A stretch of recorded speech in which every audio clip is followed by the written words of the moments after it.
Hi everyone and welcome back to Chess for Charity. In this position, you are playing the white pieces and the pawns are currently gridlocked.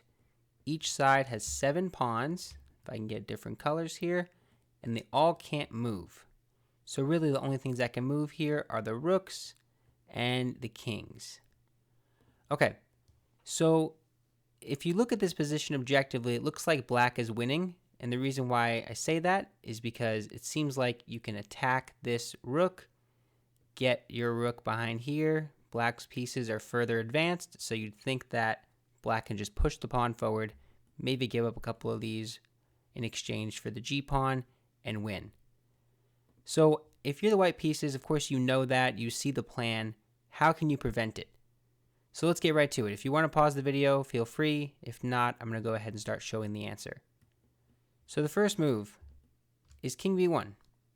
That seems sensible, right? Maybe you're trying to walk your king over and protect this g-pawn. Sure. Well, what do you do after the king attacks your rook? You might think, I can go here, or I can go here. Maybe try to put some pressure on this pawn. Let's just look at that variation. Let's say you go here, put some pressure on the pawn. Well, after the rook enters the h file, you really can't do anything. If you take this pawn, great. Rook h1 check, and look what happens next. So, great, your rook's really active, but how are you stopping this? You want to have a race? You're going to lose that race. I can throw a check in. It's not going to matter, right? You can hopefully see that 1, 2, 3, 4, 1, 2, and I can sack my rook.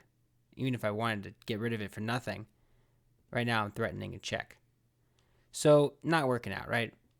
So you don't want to go after this pawn. Let me go all the way back. You don't want to go after this pawn. So here is the brilliant move.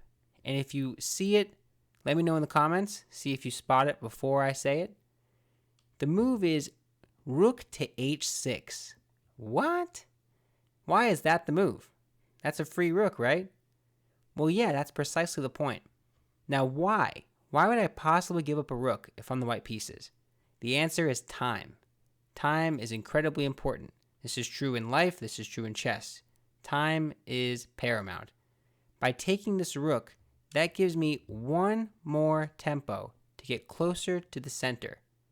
And what is that doing, you might wonder? Well, I just played the king move, right? Did I just play it? Yep. Now my next move is rook h8, right? I'm trying to get here, infiltrate. Well, that one move that I just spent, now I can go king d1. And you might say, okay, what's the difference here? Well, this king's going to get out of the way. Doesn't really matter where. I think the most natural place is g5. And here is the cool idea. King to e2. Now, what's special about this? Well, notice that right now, the pawns can't move, right? I said that already. And if the if the first rank after the rook invades on the h file, if the first rank is fully covered, then the king is actually stalemated because these squares around the king are stalemated, are attacked by the pawns, right? So, what am I saying? I'm saying that king e2 means you can't put your rook on h1. So you might go, okay, well, that's not a problem. I'll put my rook on h2. What are you going to do then? I'm still going to take this pawn. Well, here's the thing. You can't. King f1. I'm guarding this. And if you check me, which will show that variation, I just go back. And you have to now leave the first rank. You don't have time. The thing I was just saying is very important. You don't have time to go over here or go here and try to attack. No, you don't. Because if you go here, that's going to be stalemate. So you have to return. And whether you go there or there, black can go anywhere. White's just going to move the king. Crazy, right? So you might wonder, well, what if I go for something else? What if maybe I give my rook up? So in this position, instead of me moving the king or moving the rook to h1, what if I move the rook and just take? Is this working out for me? This is a draw. King h6. And how do you keep the mate? How do you keep the draw? King g1. And if they go here, what do? King h1. They want to push? That's fine. Now what? That's a stalemate. opposition, right? You got to know those things. So, what's the moral of the story here? The moral of the story, and again, this is true in life as well, it's not just a game here, is that time is so important.